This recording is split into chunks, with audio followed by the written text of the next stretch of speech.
የኤሌክትሪክ መኪና ባትሪ እድሜ የሚወሰነው በራስህ እጅ ላይ እንደሆነ ታውቃለህ?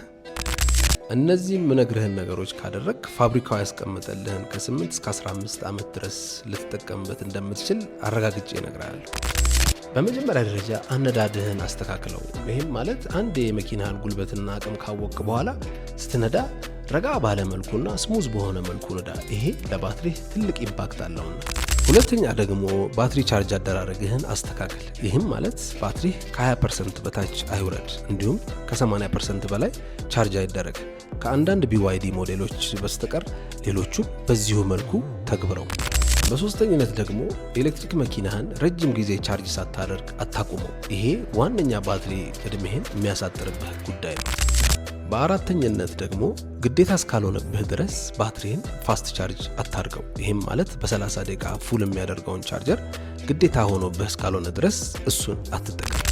አምስተኛ ደግሞ ኤሌክትሪክ መኪናህን ስታቆመው ጥላ ላይ አቁመው ወይም ሼድ ስር አቁመው። ይህም ትልቅ ኢምፓክት አለውና። የመጨረሻው በስድስተኝነት የሚቀመጠው መኪናህን ሶፍትዌር አፕዴቱን ቶሎ አርግ። ሜንቴናንሶቹን ቶሎ አርግ። የሚፈልጉ ሜንቴናንሶቹን ቶሎ አርግ። ሶፍትዌርህን አፕዴት አርግ። ከዛ በኋላ እመነኝ ምን አለ ትለኛለህ፣ ባትሪህን ከ8 እስከ 10 እስከ 15 ዓመት ትጠቀምበታለህ። ኤሌክትሪክ መኪናህንም የእውነት ኢንጆይ ታደርገዋለህ ማለት ነው። ይመቻችሁ።